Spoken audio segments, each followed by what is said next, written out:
Chittoor DRO Palamaner పెద్ద చెరువు గండిని పరిశీలించారు. చెరువు నలుమూలలా తిరిగి పరిశీలించి సరిహద్దులు అడిగి తెలుసుకున్నారు. ఆక్రమణలకు తావు లేకుండా చెరువును సుందరీకరణ చేస్తామని తెలిపారు.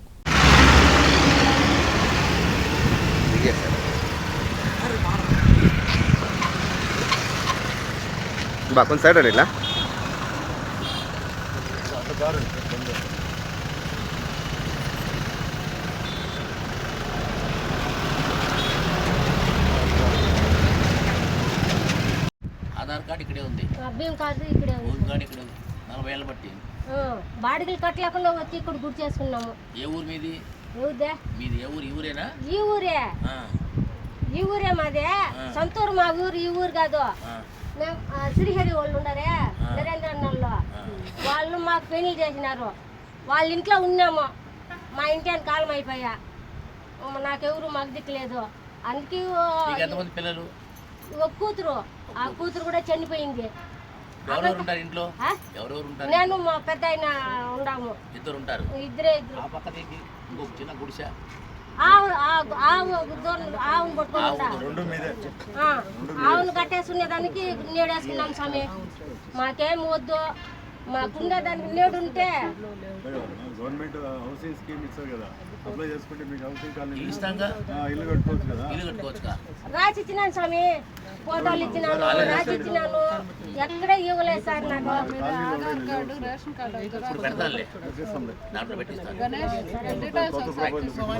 సరే స్వామి, నోట్ చేసుకోండి ఏ పేరు?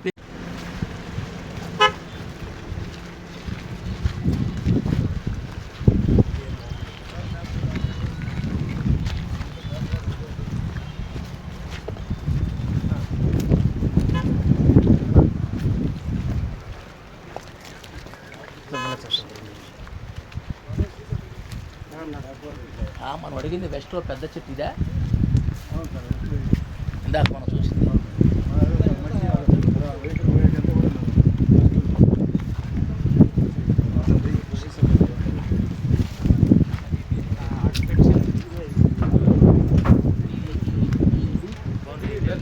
ఇదే సార్.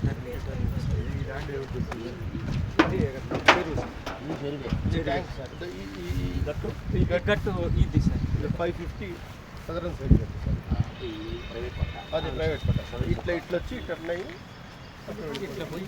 సైడ్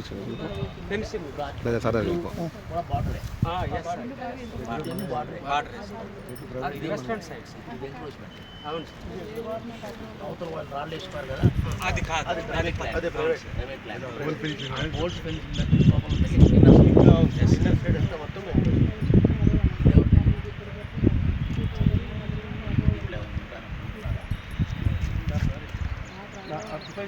అమ్మా ఇక్కడ రెసిడెన్స్ ఎవరు సార్ చూడండి. మా టీపీఎస్ వాళ్ళ సెక్రటరీ వీళ్ళు ఎవరమ్మా? రమ్మని ఇంట్లో వాళ్ళు ఎవరు రమ్మని ఇంట్లో రమ్మని.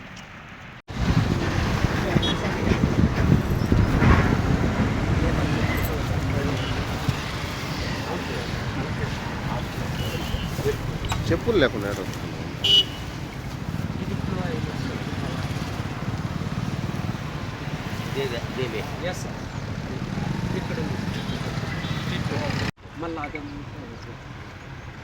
కొత్త వేస్ట్ వచ్చేసి చెట్ల దగ్గర ఇల్లు అది అది నార్త్కు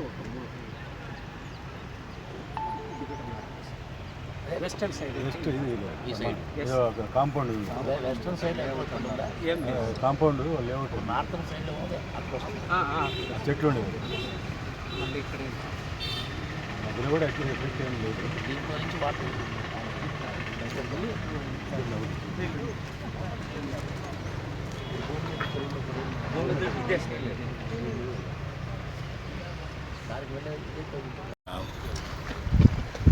పలమనేరులో ఉన్నటువంటి 490 సర్వే నెంబర్లో ఉన్నటువంటి చెరువు విషయంలో ఒకసారి విజిట్ చేసి ఏమైనా దాంట్లో సంబంధించినటువంటి ఇష్యూస్ ఏమైనా ఉన్నాయో చూడమని కలెక్టర్ గారు చెప్పడంతో ఇవాళ రావడం జరిగింది. కలెక్టర్ గారు ఆదేశానుసారం. సో ఆల్మోస్ట్ ఆల్ ఇక్కడ ఉన్నటువంటి చెరువు ఎక్కువ ఉన్నటువంటి 4 వైపుల దిక్కులు కూడా చూడటం జరిగింది. సో దీని దగ్గర నుంచి వాటర్ కనుక ఎక్కువ సర్ప్లస్ కనుక వాటర్ అయితే దాన్ని మనకి ఛానల్ ద్వారా వేరే కొలగాని చెరువుకొని అక్కడి నుంచి మన కౌండిన్య రివర్లోకి వెళ్ళేట్టుగా గతంలో నుంచి ఉండేది అనుచానంగా. అది ఎంతవరకు మూవ్ అవుతుందో లేదో ఒకసారి చూద్దామని ఫీజిబిలిటీ రావడం జరిగింది. సో ఆల్మోస్ట్ మొత్తం కూడా పరిశీలించడం జరిగింది. సో చెరువులో ఉన్నటువంటి ఎక్కడైనా సరే కొంత పార్ట్లో ఎంక్రోచ్మెంట్స్ ఎక్కడెక్కడ ఉన్నాయి ఏంటి అనేది కూడా మున్సిపల్ సర్వే అన్నీ కూడా వివరణ వాళ్ళ దగ్గర నుంచి తీసుకోవడం జరిగింది. వీటన్నిటిని బట్టి కూడా ఒక చక్కటి ప్రణాళిక తయారు చేసుకొని ట్యాంకుకి రక్షించడం కోసం, అలాగే ఉన్న వాళ్ళందరికీ కూడా ఇబ్బంది లేకుండా అన్ని విధాలుగా చర్యలు తీసుకోవడం కూడా జరుగుతుంది. ఎక్కడైనా సరే కొత్తగా ఎంక్రోచ్మెంట్ జరగకుండా ఉండే విధంగా ఇమీడియట్గా తక్షణమే వాటిని నిరోధించే విధంగా కూడా చర్యలు తీసుకోమని మున్సిపల్ కమిషనర్ గారికి అలాగే తహసీల్దార్ గారికి కూడా చెప్పడం జరిగింది. సో అన్ని రకాలుగా ఉన్నటువంటి ప్రకృతి ఇచ్చినటువంటి మనకి చెరువుని మనం కాపాడుకోవాల్సిన బాధ్యత మనకుంది. దాంతోపాటు ఇక్కడ ఉన్నటువంటి ప్రజలకు సంబంధించిన విషయంలో కూడా సరైనటువంటి చర్యలు కూడా తీసుకోవాల్సిన అవసరం ఉంది. కాబట్టి రెండింటిని మేళవించుకొని చక్కగా సమన్వయం చేసుకొని, అలాగే టౌన్కి సంబంధించినటువంటి బ్యూటిఫికేషన్ పార్క్లో కూడా చెరువుని ఇంకెంత డెవలప్ చేయాలన్న ఆలోచన కూడా ఒకటి మిళితం చేసి చేయాలన్న సంకల్పం ఆలోచన చేస్తున్నారు కలెక్టర్ గారు, గౌరవ ఎమ్మెల్యే గారు. సో వీటన్నిటిని కూడా ఆలోచనలోకి తీసుకొని మనం చేయడం జరుగుతుంది. Thank you.